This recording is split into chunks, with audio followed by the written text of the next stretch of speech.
So, um, as I've shared with you quite often, maybe even tediously so, I think empathy is at the very core of life. I don't think that it's possible to even survive without having empathy for yourself. And so if you want to survive with others, you have to have empathy with others. So I think loneliness is probably the biggest problem that I've ever encountered. A feeling of isolation, of disconnect, of just being completely isolated in the universe.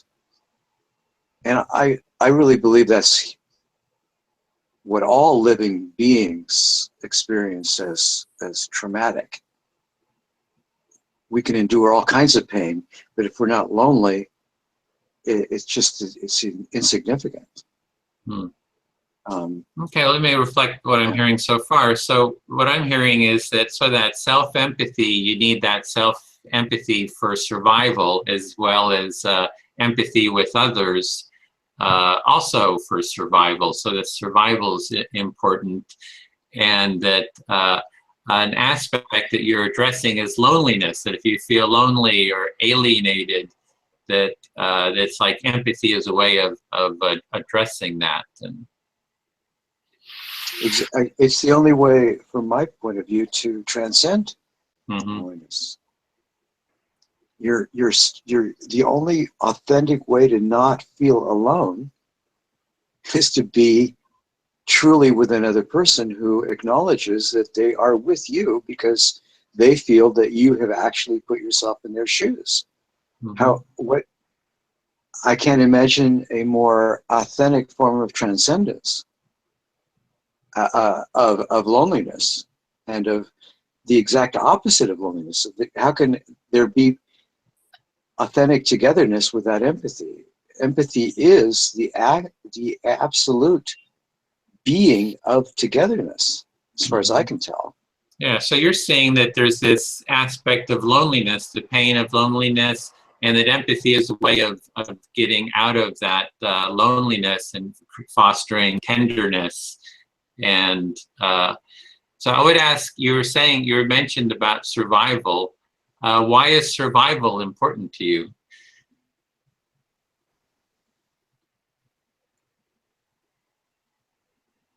I think people survive. Certainly, I survive for connection. People who feel that they've mastered their fear of death, my understanding is that they feel that even after death, they still remain connected to others. Okay, so I'm hearing that the connection is important to you. Why is connection important to you? That's number 2. Why? Okay, connection is important to me because it feels like the authentication, the validation, the consummation, the at peaceness with love. For me, love is the ultimate experience. It's just an end in itself. Just to be in love is to be in heaven, and to know that that love is full, complete, absolute, whole, is to know that it has been received. It's like okay. So I'm hearing that that the connection is important because it leads to love, and love is important to you, and those are the reasons that. So why is love important to you? Because it feels good. Yeah. Okay. Then that was it on time as well. So love feels good, and you kind of like that feeling. So that was kind of the approach that we wanted to try. That this is within human-centered design. You want to find out what is really important to people, and that one way that they do, I'm reiterating this again, is to ask those 5 whys. You find the core of what the person is saying, and then you ask, why is that important? So does that seem clear to everybody? I can, maybe I'll speak to Rick then, and kind of share mine. So yeah, for me, empathy is important. Again, yeah, because of that that sense. It's a way of connecting with people. So actually, what Sky was mentioning about loneliness, you know, about feeling alienated. I felt that when I was like traveling around the world. I hit these peak moments of just feeling very alone, and it was just like so painful. And it seems to me that empathy is again, yeah, that way of fostering that connection and that growth. And also, there's a broader sense that empathy is important to me because of it seems to foster like social well-being. So, you know, like my family can be, you know, more well-being. You know, we kind of get past conflict and, you know, pain and so forth, that we have a way of connecting. So that's, if you want to reflect that and maybe ask a why around that. Sure. So what I'm hearing you talk about connection, and remembering when you were traveling and having these, I think you called them peak moments, but I think you were describing the pain of feeling lonely. Yeah. Sometimes. Intense. Yeah, it was probably more intense feelings of feeling lonely. Mm-hmm. Mm-hmm. And so you're talking about that. Then you're also talking about the family and connection and how it creates well-being, to connect. So, okay, I'm searching for the next why at this point. Have I reflected back what you said? Yeah, that was it. Uh-huh. So the why, how do I go deeper with this? Why? Yeah, why is connection important? Why is family connection important? Any of those? Or yeah, why is connection important? Why is, yeah, that sounds right. Yeah, for me, it's something about meaning. There's a deeper level of connection, and you know, when I think about empathy, I think of making love, right? That when making love, there's this sense of being together with someone, kind of like physical connection. It's like a full body, you know, moving into the spirit and the soul of the other person, and it's like so full of life.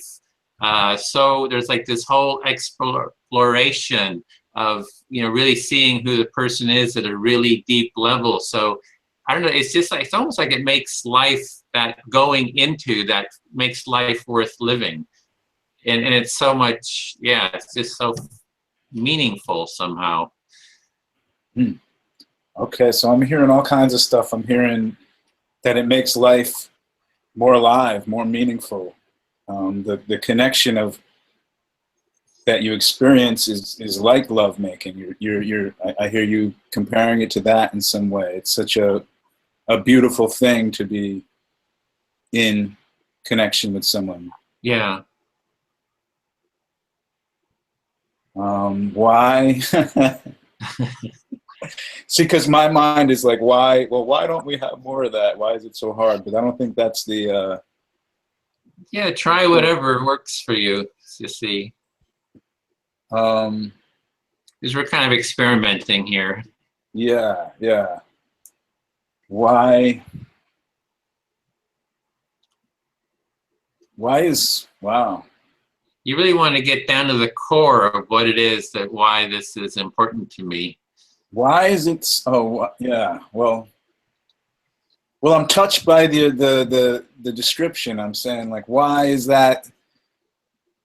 Why is it such an amazing thing that it's almost akin to love or love making. Yeah. What is this magical? What is that magical feeling of moving into kind of the whole body being involved and feeling? There's something about not being detached from myself too, because I feel like there's always like a little part of me that's kind of like sort of detached and from myself in a sense. It feels a little painful, and when it's in the sort of this pace, I feel like whole. It's like I'm like whole and one and like integrated and growing and learning and sort of thriving. You know, yeah, so it's just like this wonderful feeling. You know, it just feels so good. It's like everything yeah, it's like there's no little piece of me, you know, kind of off, detached and feeling sort of pained. But that's my time. So that was 5 minutes. So it's you're up next. Okay. Well, let me just, that was beautiful. That was very alive. And I just want to reflect back that I see you talking about, you know, this detachment that can happen. But when there's the connection, you're fully alive. You're fully in the flow of life. And that was just a beautiful description. Thank you. Yeah, there is a beauty in it too. There's a real sense of beauty. So thank you for that, for adding that. Okay. So now I choose someone and we go around. Is that right? Same approach. Okay.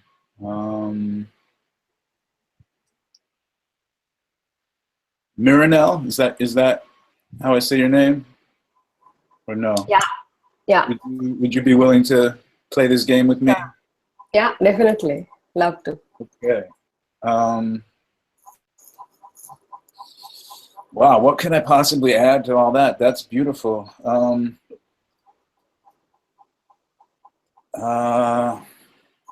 I was reading the Alan Alda book.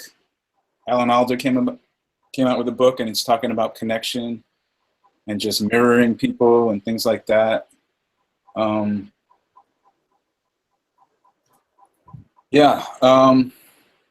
Okay, what do I need to do here? Why is empathy important to me? It seems, yeah, I want life to be beautiful and to flow and to be able to honor each person and to fully honor myself. And it seems so important because it was pretty much left out of, you know, growing, like in school, it was left out. I think we have so many generations of war and things like that. It gets left out. So I can really relate to that, wanting to be fully connected to people in a full body kind of way. So yeah. Okay. So what I hear you say is that for you, empathy is important because you see that honoring yourself and honoring other people is very, very important to establish connections. So when we were in schools or when we were very young, because of so many other reasons that were existing in the environment, it kind of was left out. So this connection is like a whole body connection, and it just honors the other being. That's what I hear from you. Yes. Yes. Yeah. So why is honoring the being? Because you said yourself as well as the others. So why is honoring a being so important to you? I think because, well, first of all, the emotional content within a person is important. That's everyone's seeing and experiencing the world in different ways. And like without connecting or being like empathically connecting, it's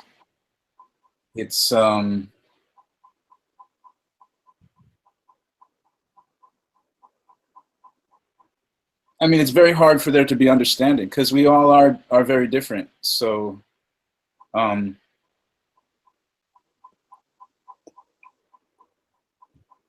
Yeah, I mean, something about the divine feminine, the feminine within everybody, to me, is like the emotional content. And that's something that doesn't get honored fully. So when we honor that, we can be fully ourselves, and we can honor another person wherever they are, even though we might not otherwise understand, you know, but I guess it just brings that connection that we've been talking about.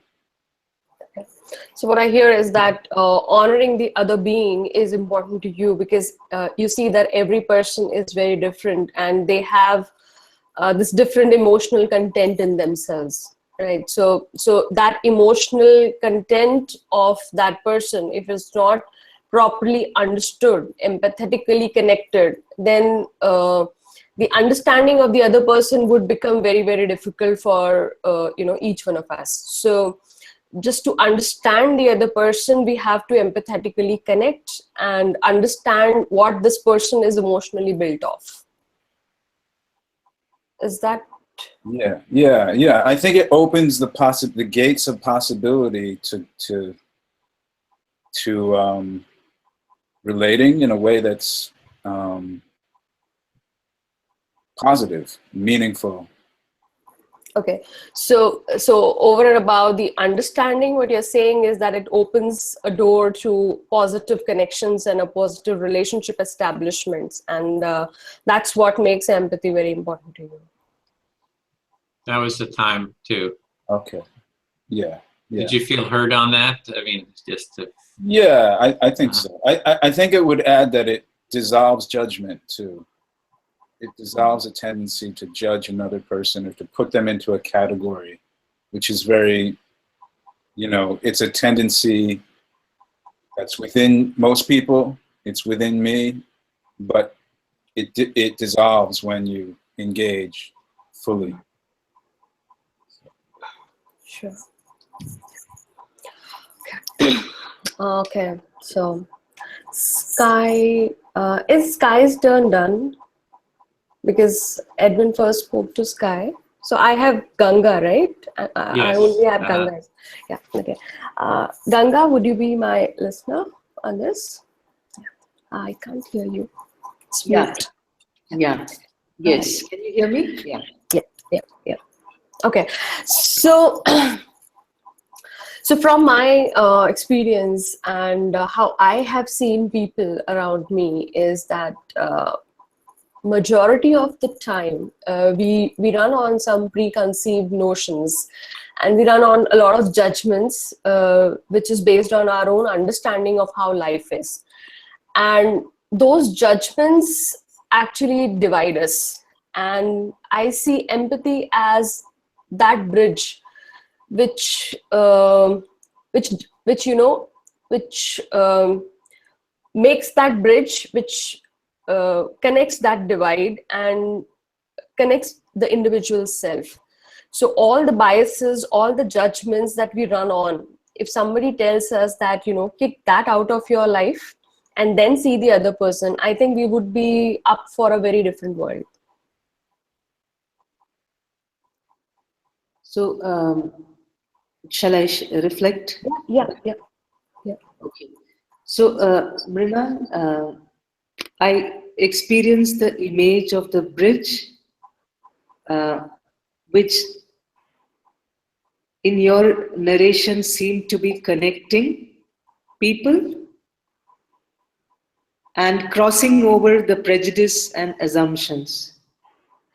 Yeah, I mean, yes. So the preconceived notions and the biases that we built in our own minds because of our own experiences kind of puts us as versus, right? Me versus you, that kind of situation. So this acts as a bridge, and it just says that it's not me versus you, it's you and me, but we need not be versus, right? We are not competing or anything. Okay. So that bridge is happening. Okay. So I heard the value of connection and togetherness. Yeah, but that would be my second connection. Why I say empathy as a tool to run down judgments. That is how I see it as. So that's my first point. That why I see empathy as important is that it just does away with all those judgments and biases which are dividing us. Okay.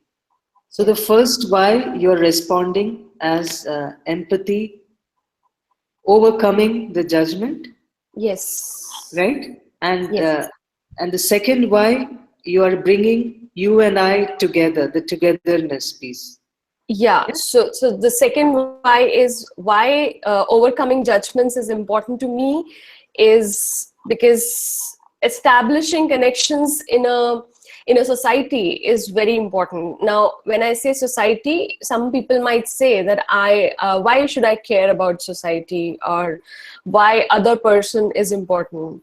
Sure, maybe not everybody is important to us, but at least that one person who's important to us, even if it is your spouse, your mother, your father, your parents, anybody for that matter, at least one person is there in each of our lives to whom we have to establish that connection to feel that we are in this world together. So that connection is very, it becomes very simple if there are no judgments and there's this smooth connection of empathy. So Mrinal, the third point I am hearing is an intimacy with a significant other through empathy. Is that what? Yeah, I mean, even if it's not an intimacy, it's even if it's like very simply put, it's just an understanding that okay, this person and me are here in this world together. So that basic connection, can get established very smoothly because of the empathy. Okay. So now my question is, why is that important for you? Okay, so that is important because one, if I don't understand what the other person is, so like we were talking about the emotional content of each person, so I have a certain emotional set, I react to certain situations in a certain way. My understanding of some situations, as I have acquired through my behavioral or from my environment, from my upbringing, is a certain set of defined understanding that okay, this is how my life is, this is how a person behaves when he's angry, this is how a person behaves when he's sad, some things of those things. So those things are already established around me. But when I see somebody who might have come from a very different environment, a very different emotional setup that he or she wears inside of them, so if I run only on my notions, I would never understand the other person, nor would I feel that the other person understands me, because I would always be running high on my own understanding and not the understanding of the other person. Okay. So what I'm hearing is you are sharing your awareness of stereotypes and a desire for openness when you meet with people from other life experiences. Yeah, awareness, more than awareness, it's acceptance. So I accept the person as they are, and also at the same time when I'm doing that to them, I also accept myself as who I am. And at the same, and this exchange or this understanding is also letting me believe that the way I am understanding the other person, my assumptions would be that that person is also understanding. So it's like a win-win situation for the the two people who are sharing this kind of a connect. Okay. So in the last response, I'm actually seeing a completeness from where you started, the bridge, and finally it is connecting you and the other person in an acceptance. And it Yes. almost feels like a spiritual,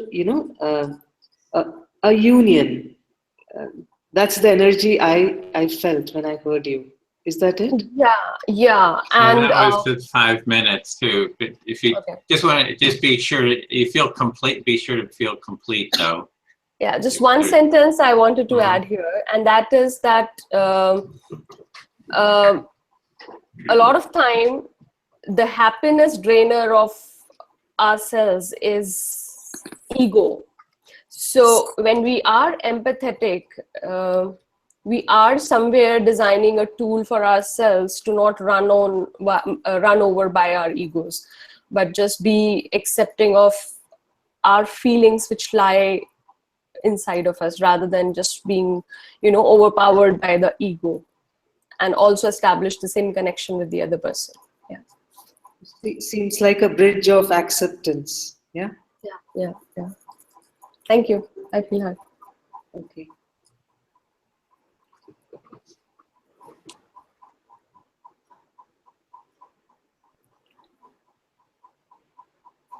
Okay, it's your turn then. You can, I think there was Sky, I think was the person who hasn't reflected yet.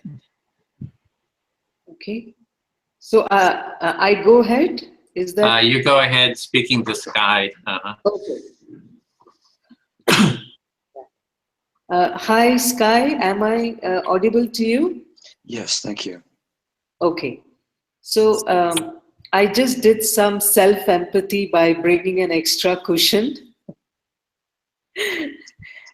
to myself as I was, this is a late night call for me. But I'm so energized by this group that I'm still alert and awake. So thank you for that. Um, why is empathy important for me? When I look back at my life, I just see wasted opportunities and an image that just ripped my heart in early January was when I went to my ancestral home and I was sitting in the portico. My father just came and he said, come for lunch. And there was so much sadness in the glances we exchanged, because he was speaking to me after a gap of 5 years. You know, he would speak on and off, um, but he was very, very upset with me over certain life decisions I took, and I didn't align to his way of thinking. So there was a lot of pain, and that glance when he looked at me, it's unforgettable. When he said, "Come for lunch," and I looked at his face. He's now 75 and receding forehead, and the only thing that came to me was, I didn't say anything. I said, "God, how much time we wasted, you know." Um, and life is so precious. So my whole quest with this nonviolent communication began because somewhere I felt in the pursuit of um, academic goals, um, I I achieved it at the expense of something very precious, you know. And if God gave me these 42 years back, and I were, to raise a family, I never married. I'm on my own. Um, the only thing I will teach my child is, the grades will happen, but if you can smile and serve the humanity in which you are growing up, then that is the purpose of your life. Okay? So I will pause now. I think I've spoken a lot, and let me give you the space to. You are reflecting back on your life, and feeling a very intense sorrow Yes. at the thought that so much of your life has been wasted in a way. And this was especially emblematic or brought home to you when you went to your ancestral home and your father asked you to come to a meal, and you saw this sadness in his eyes, this sense that even in your relationship to him, there had been such a waste of opportunities. Yes. So you're looking back upon your life and thinking how much time you had wasted trying to achieve academic goals, when really what's most important is to truly embrace life as it is without always being in a conflict. And that's what you've striven for in nonviolent communication, which is a kind of celebrating life together. And that is what you would teach your child, that sure, you can get academic achievements and awards and grades and so on, but what's really important is that you be with people in a non-adversarial way, truly savoring life. That's what I heard. Is that right? Yeah. That's a beautiful summary and reflection. Thank you. Okay. So how are we doing on time, Edwin? That was the 5 minutes. So. Okay.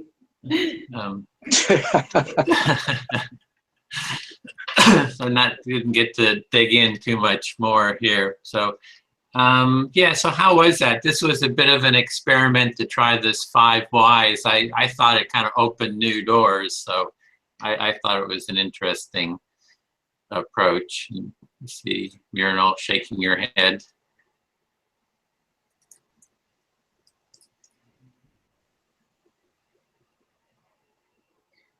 May I share something on the 5? Yes, please. Yeah. I have experienced this 5 whys in the lean business coaching work I have done. And this is the first time I'm seeing in an empathy context.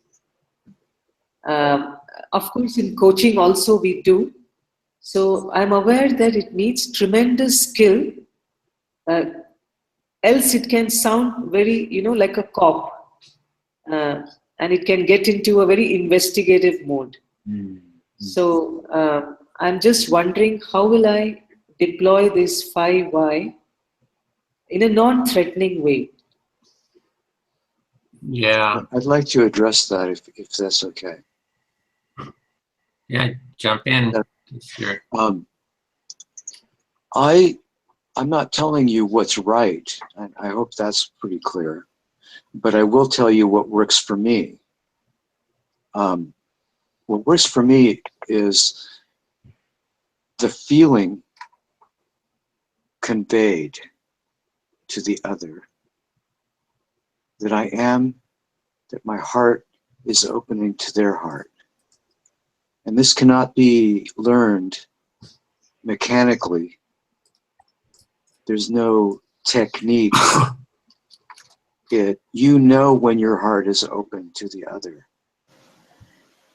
That's enough. Most often, my experience is that other people feel my openness. And if that happens, it happens. If it doesn't, I've done the most anyone can possibly ever do. Okay, I would add in terms of the lean startup that this is having done human-centered design. I am very interested in how human-centered design, the lean, and all that merge with the empathy work. So all the material of nonviolent communication or therapy or focusing, how do we merge all of them into a whole? So it was interesting that you mentioned the lean, which is within the human-centered design framework too, a little bit. So, Rick, I want to be sure we heard from you before we move on. Any thoughts about this process? Yeah, I mean, I think it turned out well. I think it opened up new doors. At first, for me, I had a sort of reaction to the why, because I flashed back to, I used to work in a group home, like I said, with kids who have a lot of stuff going on. And what I learned there is not to ask them why. Like if they did something like that I thought was like, why did you just punch that? Why did you just jump up and punch? It just never worked. It always kind of, it turned them off. And actually in that time is when I think I learned about this kind of process, because I realized that even if a kid was coming at me in a violent way, if I could just honor what was really happening for that kid in that moment, it can dissipate and change. So just thought about those. Yeah. So sometimes in the empathy community, they say, "Oh, don't ask questions, just reflect," and this kind of adds another piece to, you know, just empathizing with someone, kind of adding a questioning component. So it's a little bit of an experiment, a little bit of a, you know, growing here. So we want to move on. I don't know, you were, Ganga, you were saying about your time limit. I didn't want to keep you too late. You said that you might not be able to stay the full time. We go for another about 50 minutes. I'm good, Edwin. I'm really informed. I'm good. Okay. Thank you. So the next phase is what are our experiences from the past week or 2 weeks with your experience with empathy circles, with creating a prototype web page, and you know, what are the next steps for the week to do empathy circles. And I guess I could start just sharing. We can go around, everyone can share. I'll just share one initial.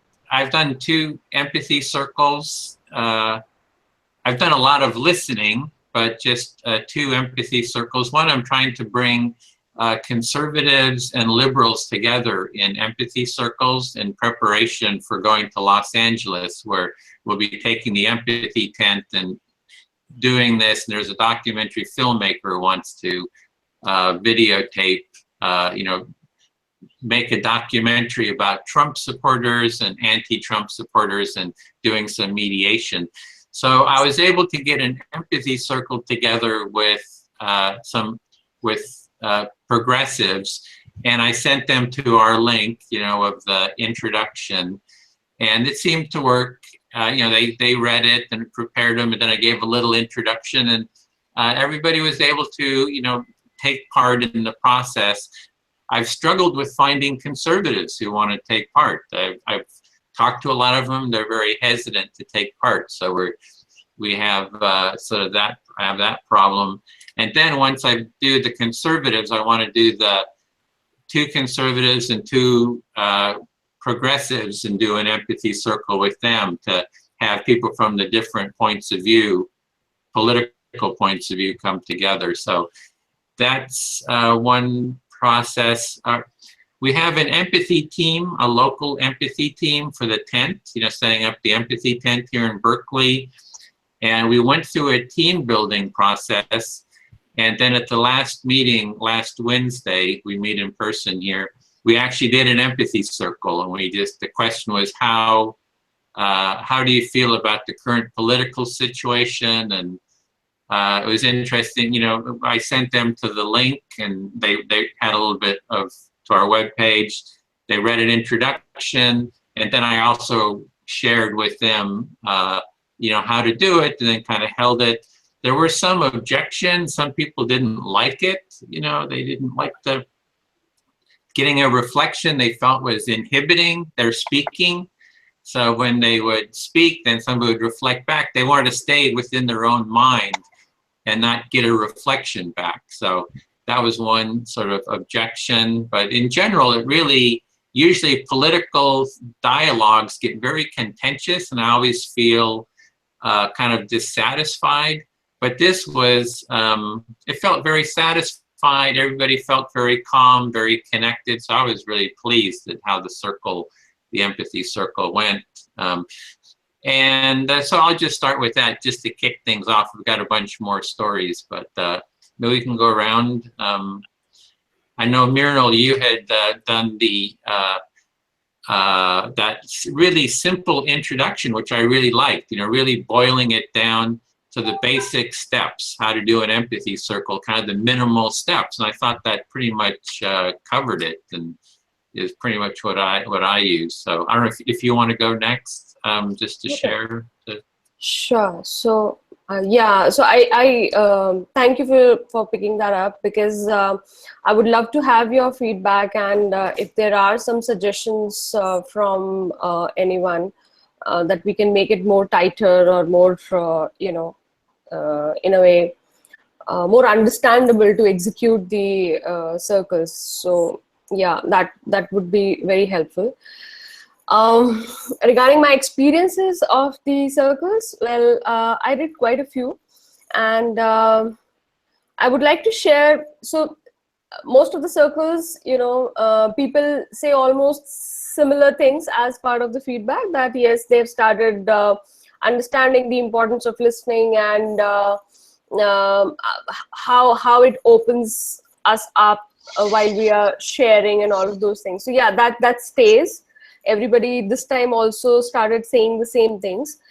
Two distinctive things that I noticed, that is something that I would like to share. This time around, I tried to do it with very young people. Very young people, I mean, one bunch of empathy circle I did with college students, and they were, in their early teens, actually, 16, 17 years. I don't think they would be more than that. But so they had come for this birthday party celebration. I was around, and I was just thinking that, how do I start doing this circle and things like that.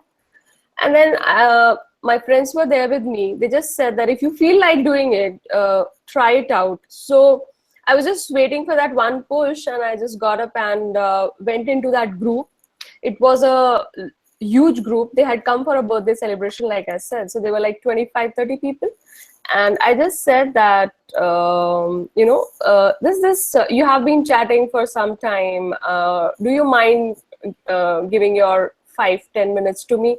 So they were like very open, and I shared with them the idea behind the circle. Of course, I didn't call it empathy circle, because they might get scared and they have a lot of questions around what empathy is and things like that.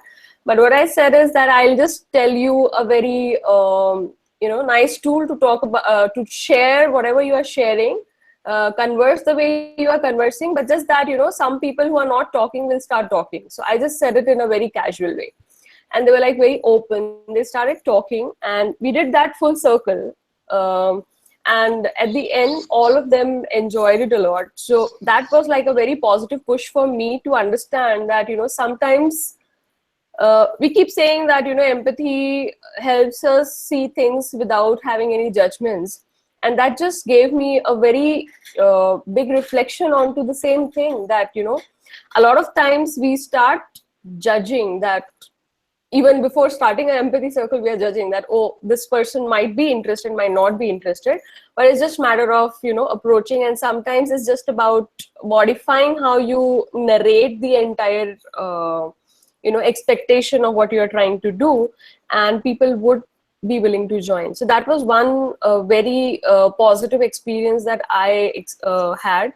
A large set of people, very young crowd, having no clue about any disciplined conversations, anything like that, but very willingly they did, and they enjoyed. So yeah, that was one.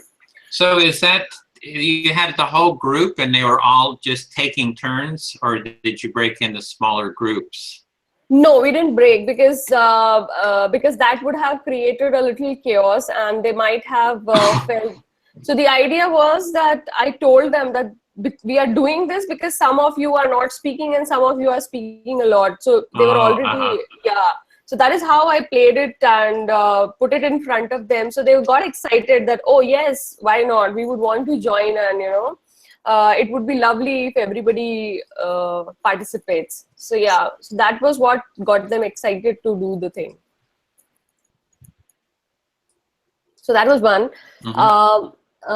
Another one, we have been discussing doing empathy circles with family. So apart from my husband, the tricky part was doing it with my siblings and my mother. And this time around, I managed to do that. I did 3-4 circles with them. And it was, again, unlike what I expected, it was a very positive response. They all liked it. And they said that, oh, this is very nice. And here also one very, very positive experience that I had. My nephew is just 5. He's just 5-year-old. And he could not be, kept out of whatever we were doing. So he just sat. So at the beginning, we thought that, we'll just say something and keep him engaged, but we just couldn't. He's smart enough to understand what we were trying to do. So he didn't understand reflection word, but he definitely understood that we were trying to repeat things. And he automatically started participating in the reflections and the circle.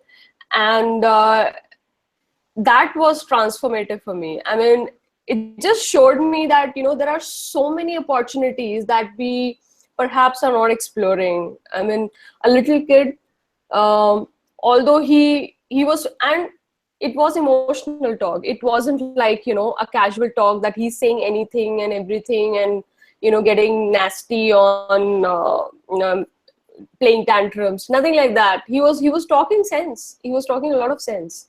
And when he was reflecting, that time also, he was talking a lot of sense. He kept saying that, oh, I understand. You are feeling this way. You are feeling this way. So that was like, again, a huge push for me. I felt like, there's no limit to trying this opportunity. I mean, you can try it with anybody and everybody. It's just about starting and doing it.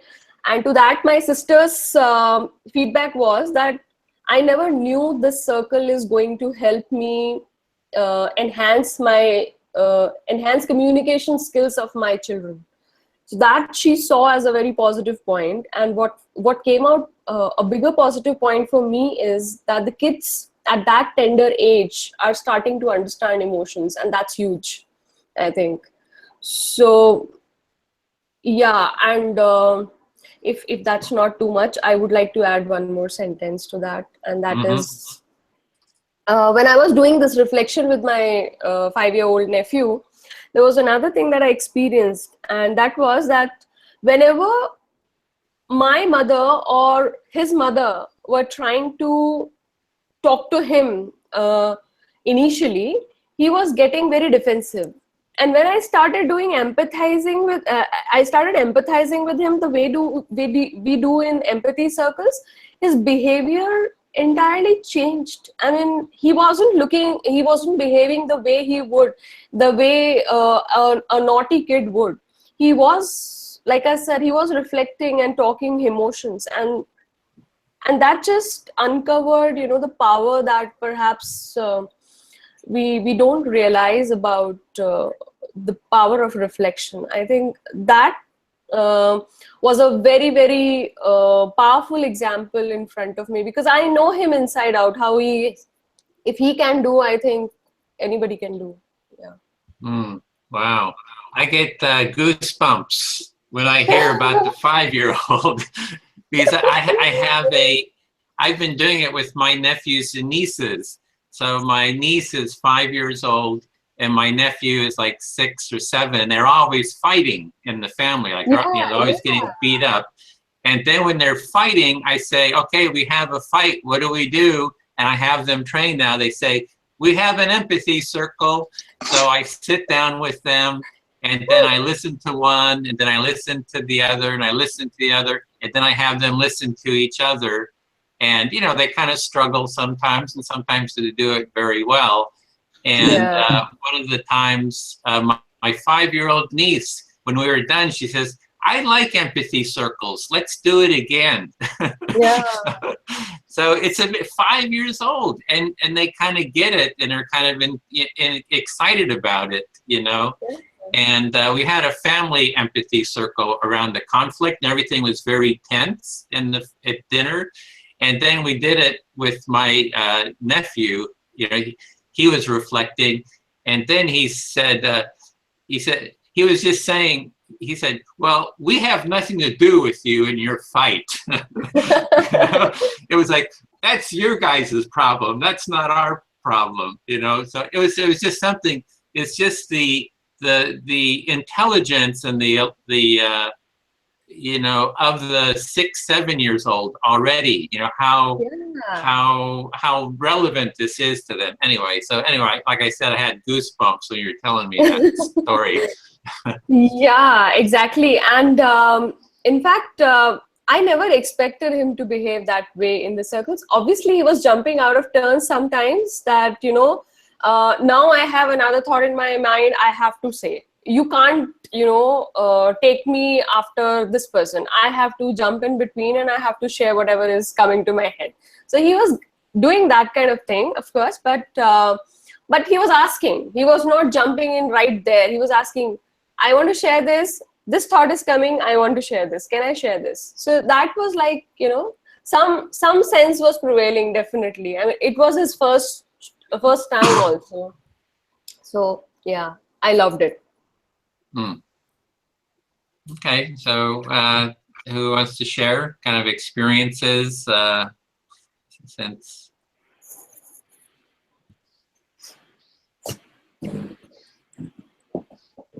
I'll share. Let's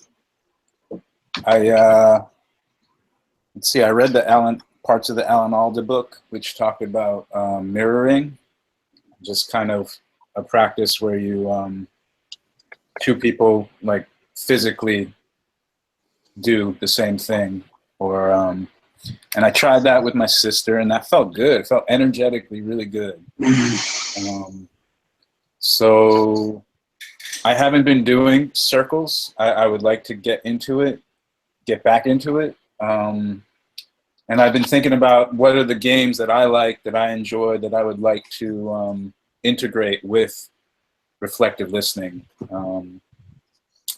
So I think it's going to be peacemaker practices, exploring creative ways to build connection, and I'm going to have to figure out how I'm going to offer that. I really want to do it in person I mean, I like online, but in terms of my own life, I'm trying to figure out how I can offer these types of things. And I'm also contemplating a move to a different region too. So I'm a little all over the place, and I haven't been able to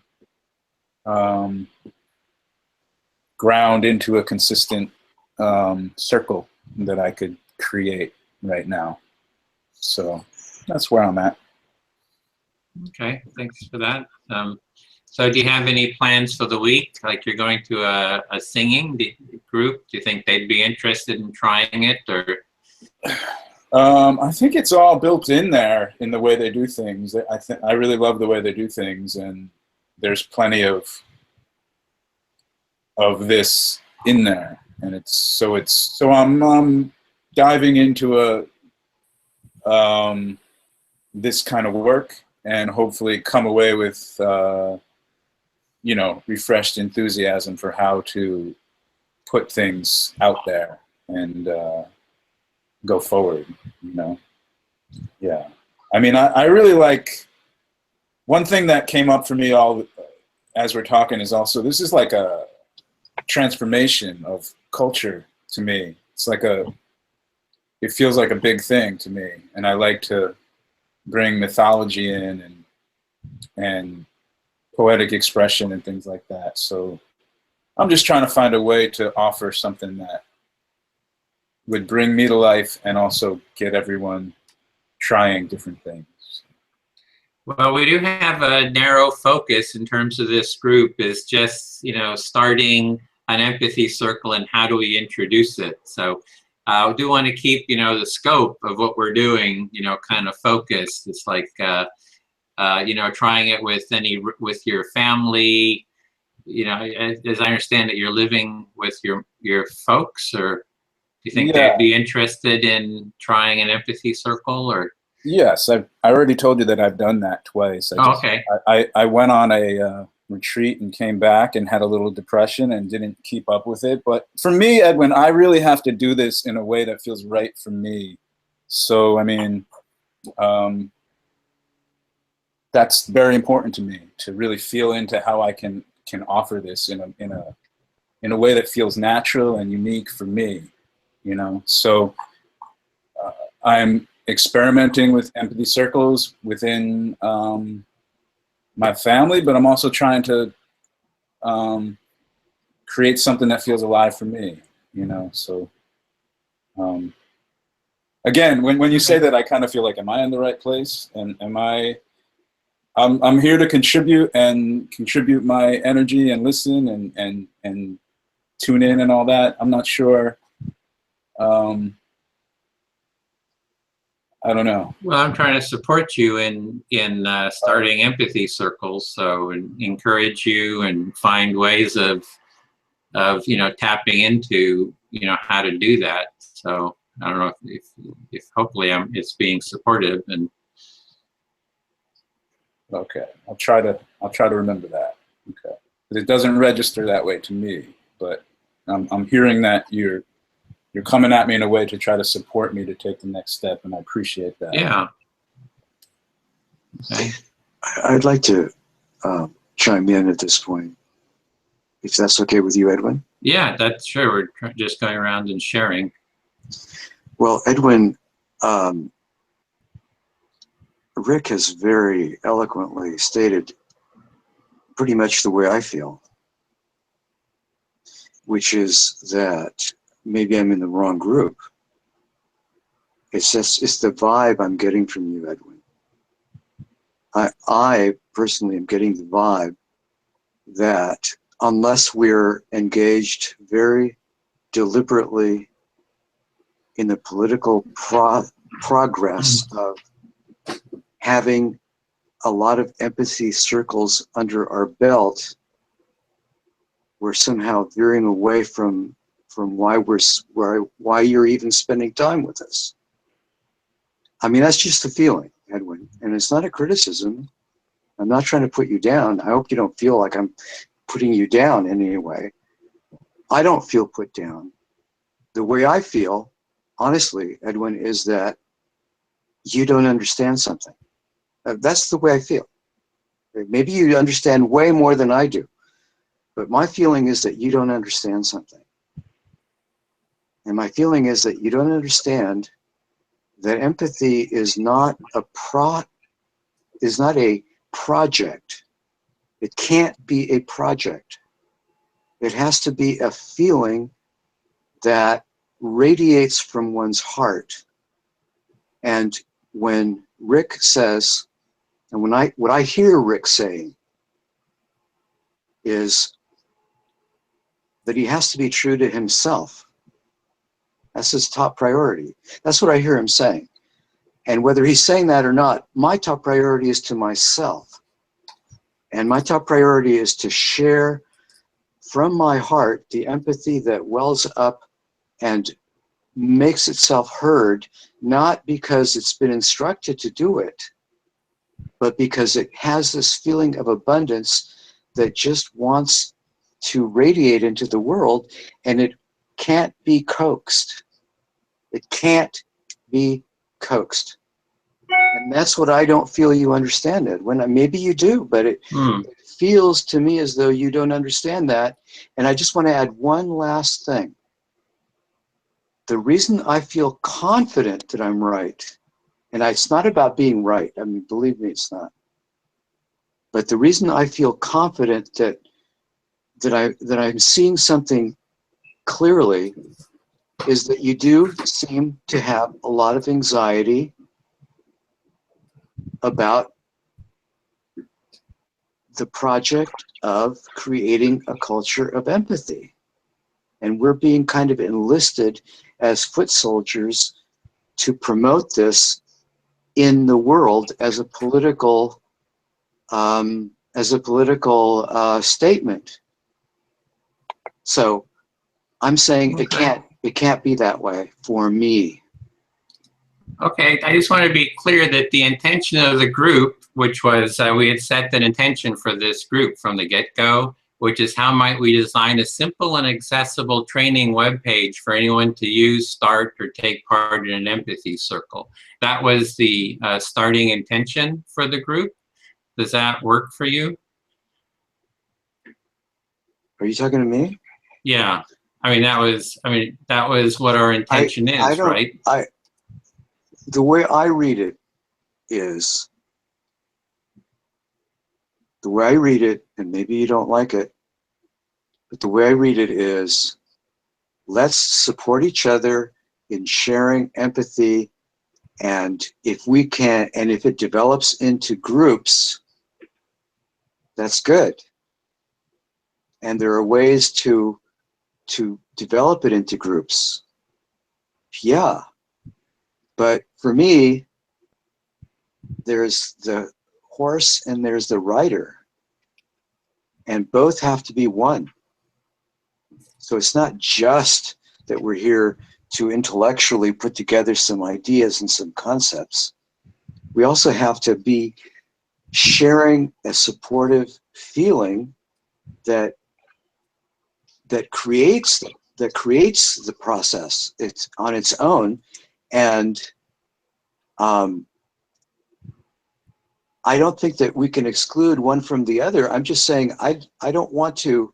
It feels as though you're excluding one in favor of the other. How about, we spent a lot of time sharing, giving each other support. That the first hour that we spent together, that wasn't anything intellectual about how to promote the culture of empathy. It was you and me and everybody else giving each other emotional support. It was us doing empathy. So for me, doing empathy is the most important thing. And yes, it can lead to the empathy circles, but that's putting the cart before the horse. The horse is, we feel empathy, we give each other empathy, we're supportive toward empathy, and if that leads to some really great ideas as to how to actually do it, fine. Okay, so I'm hearing, let me just see if I can reflect this, is that you're seeing that the focus is on offering empathy, kind of doing empathy, basically doing an empathy circle, being there, taking part in an empathy circle. And if something comes out of it, that's fine. If it doesn't, that's fine as well. Is that kind of? Yeah, an empathy circle of people who want to create empathy circles. An empathy circle of people who want to create more empathy circles. And if we give each other the best that we give each other, when the five of us got together today, the best that we gave each other, as far as I'm concerned, is what we're going to take into our empathy circles. If we create empathy circles. That's it. What the four of you give me is what I'm going to take into the creation of an empathy circle. Because it clearly, to me, all that matters is all five of us want to create empathy circles. That's all that matters to me. The more that we give each other, the more we're going to have to create empathy circles. That's in a nutshell how I feel about it. Yeah, okay. So, well, when I set the intention for the group, the idea was, I mean, I had laid it out, the three different things was that we each will try to design a web page. That was the intention that we agreed to. We're all going to try to design a web page, one. And the second thing that we were going to try to hold empathy circles during the week and then come back and share it. Would you mind reflecting that? Sure. Understand? Okay, so you feel very clear that the purpose of this group yeah, was to put together empathy pages. An intro page, Intro this page. introduction of how to do an empathy circle. An intro page Design. on how to do an empathy circle.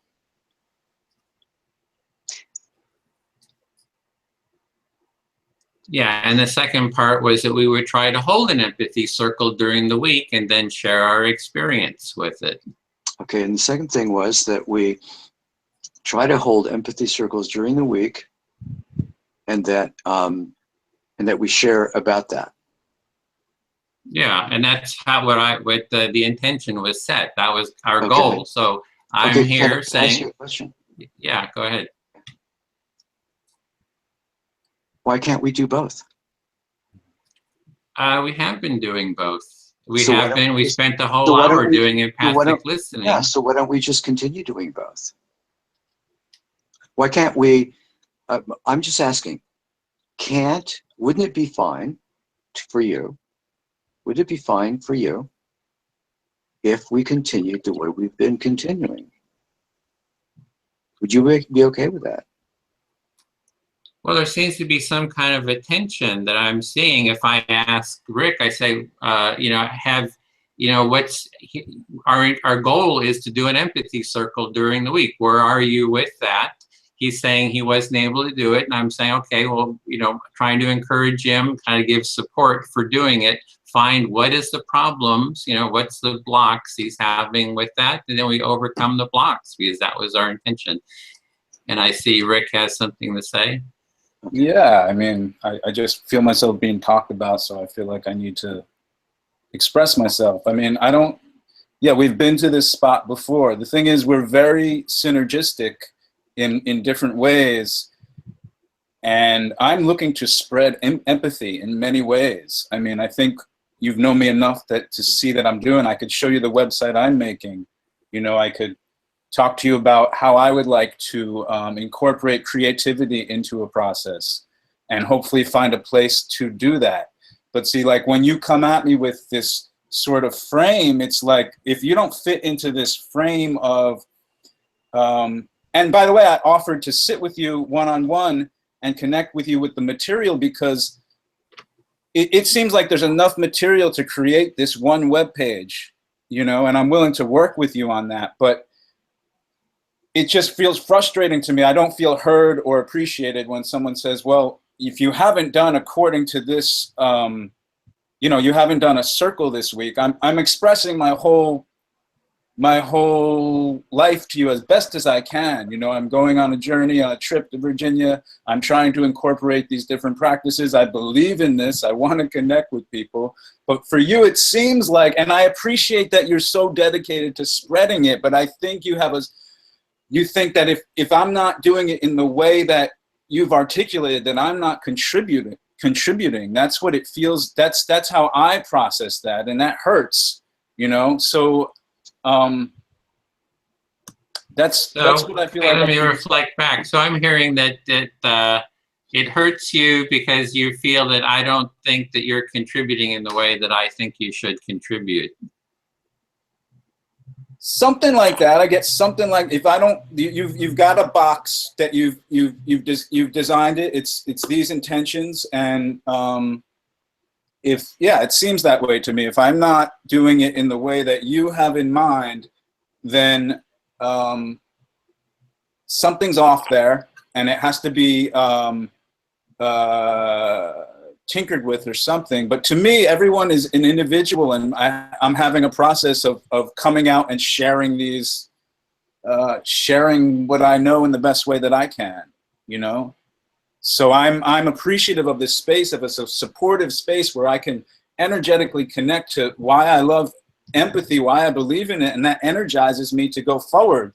But I don't really need someone to say, Rick, have you done anything? Are you doing anything this week? I mean, I thought I just told you I'm going on a trip, and for me, that's how I work. I'm going on a trip, and then I'm coming back. I told you I'm figuring out where I want to live. You know what I mean? So it's hard for me to commit to things in the way you're wanting them to be committed to, but I think that I am committed to spreading empathy in circles and other ways, you know, so I feel like there's a synergistic thing that can be honored without putting it into these things that seem to say, if you're doing these things, that's good. And if you're not doing these things, well, why are you here? It feels like that to me somehow. Okay, so you're saying that you're sharing. What I'm hearing is you're sharing what it is that you're working on, that you're going to this event, and that you feel that I'm creating like a narrow box, and if it doesn't fit into that, what we're doing, then that's like doesn't feel good. I don't know if I'm getting that right. Yes, yeah, I would say Okay. that's correct. Well, I know we're kind of going around on this, and we did lose Myrnal. I guess maybe her connection dropped, and also Ganges is here, and we haven't heard from you. So I'm just wondering how all this is landing with you. This discussion, because we seem to have some conflict about kind of the nature of the group and how we're kind of structuring it and so forth. So perhaps we could hear from you. Yeah. So, am I audible? Yes, I hear you. Okay. I feel very trusted that, you know, all of you are comfortable to discuss in a very open and transparent manner. And I really celebrate that spirit. Yeah. The second thing is, when I heard Rick Sky speaking, the feeling that came to me was possibly there is a need for autonomy on one hand. And when I heard your perspective with the agenda, the need for structure and a purpose and, you know, a result. So I was wondering, as a team or a group, is there a way we could hold needs of everybody and move forward? Yeah, that's yeah. So you're hearing the autonomy on one hand and then structure on the other, and how can we have both kind of held at the same time so that everyone has their needs addressed? Yeah, and one more thing that just came up for me was, you know, when Rick was saying about Edwin, I wouldn't want somebody to like check on me. Did you host the circle when I said I went on vacation? I got in touch with my own struggle with authority figures, which I have been working on for quite some time. So I was just wondering how you are being perceived in this group. You know? And maybe there is a cultural thing, because in India, there is a lot of respect for age, yeah, and we would think twice before challenging somebody of your stature in a group setting, you know, and it's a very cultural thing in India. So for me, it was a very good learning experience to see how respectfully this conversation continued, where both Rick and Sky put the points forward in a very objective way, and you reflected back. You know, you did not take it personally, and I really celebrate that, your openness to receive the diversity. Yeah. And I was also wondering at a feeling level whether there was some disappointment within you, you know, in terms of setting the expectations and maybe some reflection around what you could have done differently. Some internal dialogue I sensed. Yeah. Just looking at you. And with Rick and Sky, I felt the intensity and their longing to live empathy.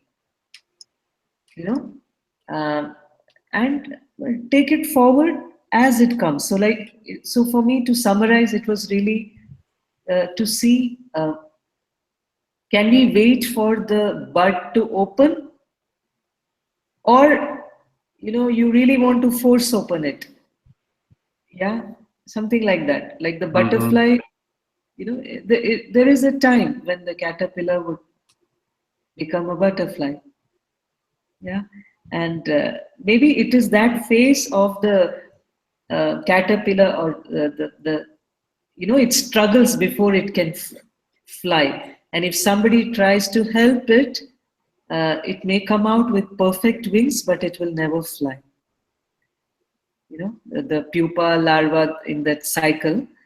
So I saw this as a very natural and healthy conversation, and it was beautiful to witness. Thank you. So it's like an emergence, like something wants to emerge through its own kind of time and process is kind of what I'm hearing. Yeah. Well, it's very helpful to have your reflections and kind of, so thank you for that. We're kind of coming to the end of the time, so I could kind of go on to, dialogue more. Actually, what would have been nice is to maybe speak through you and have you do reflections for us. Because I also feel, perhaps you would be able to reflect, is that we had set up a container, basically a contained structure for this group with certain expectations, which I thought that the expectations had been agreed upon. So I kind of feel like, where's our agreement? I tried to clearly, have a very narrow scope about what we're working on. This isn't, working on everybody's project. It's like everybody's got their own projects, I'm sure, but this is not here. We're not here to support you on, some people on other projects. We're trying to have a very focused, narrow agreement of what we're working on. So I tried to really make it very narrow and focused to design one web page. So I thought that was like a sense of clarity, and now I'm kind of seeing that things are kind of changing. So I feel kind of awkward about it all too. So I thought there was like clarity around it, and that seems to not be clear. So would you be willing to just reflect back, Ganga, what you were hearing? Yeah.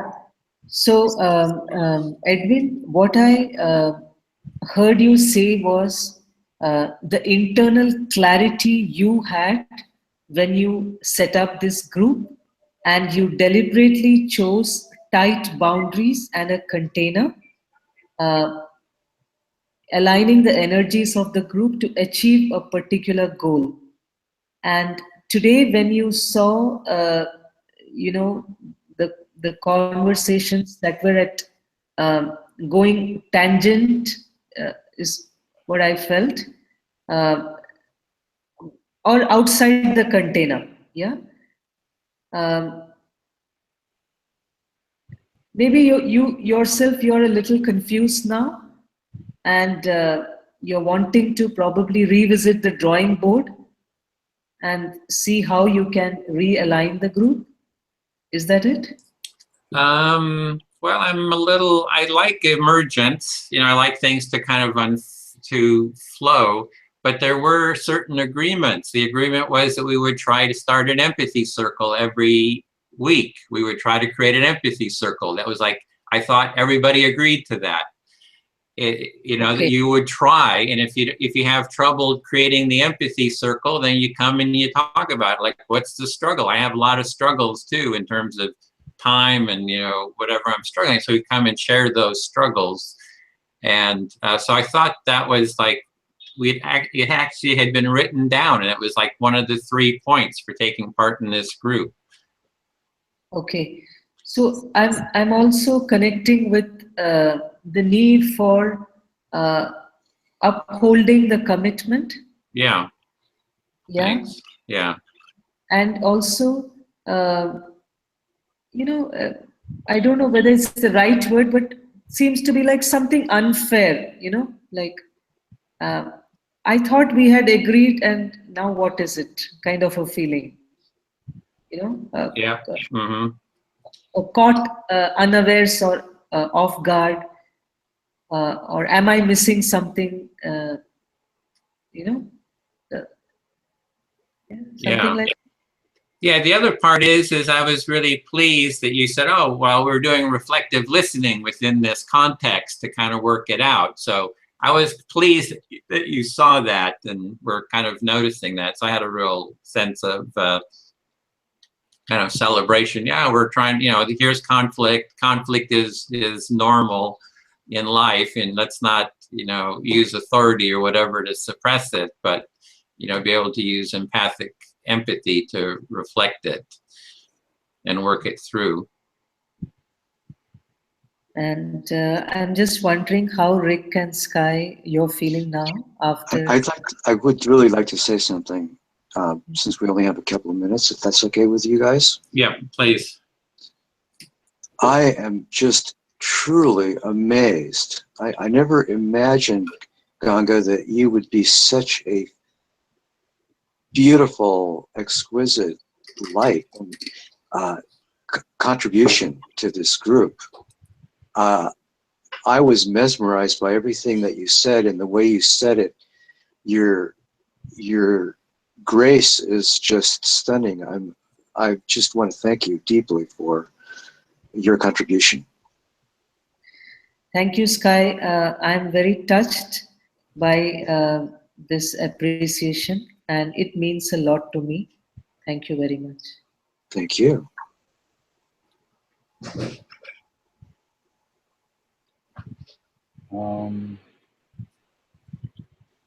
Yeah, I appreciate how the group is being held.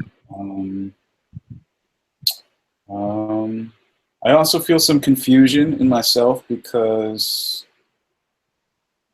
and some sadness, and I'm definitely, I'm sad and I'm confused, and I don't know.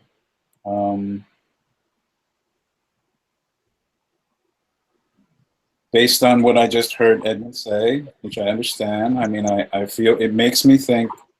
It makes me feel hurt, and I feel like maybe I should not be part of this group.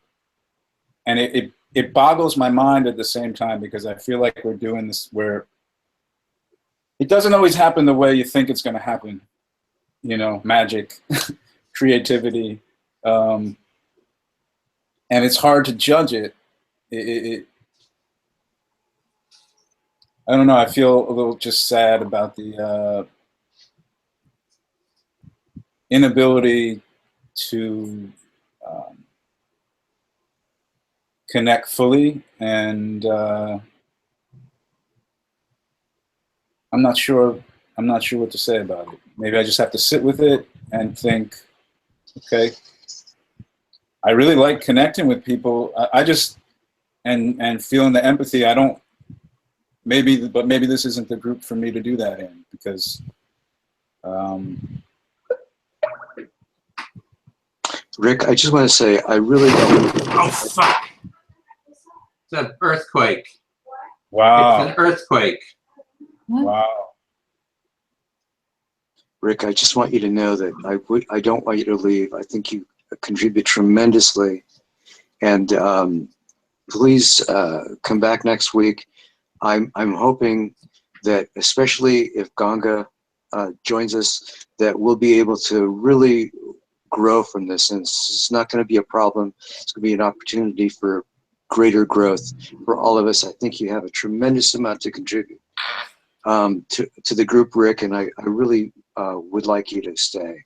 I definitely appreciate everything that you said. You're a great contributor. Yeah, I feel the same also. And since the time is up, I really appreciate everybody taking part, and Ganga for holding this. It's been just a wonderful presence to bring your empathic listening to this. And I would say that we continue next week on this topic to get kind of a clarity about sort of our intention and how we want to move forward with it. Is that we'll kind of make this a continuation of this dialogue using empathic listening to kind of hone in and gain clarity and work through any kind of feelings that we have. Does that work? Yeah. Okay. I have a request to the group. Next week, my training on family constellation is starting. So, it's a very intense program. So if it's possible for all of you to start maybe half hour early, because I the would do next, it. yeah, Yeah. is Works that okay? for me. Okay. Thank you very much. Then I will log in at 10 o'clock night India time, and at least till 11 I will be there. So If that is okay. I'll be here at 9:30 California time. Okay. Yeah. So I just a request to the group, because the family constellation, I have to be very alert, and I would want to sleep by 11. Mm-hmm. Otherwise, next morning there is a commute of 2 hours. Oh boy. Okay. So let me know, Edwin, what time it is next week call. And thank you for the opportunity to be with all of you. I really enjoyed sharing this space. Thank you. We really enjoy you. That's for sure. Yeah, I second that. Thank you. Heard it. So.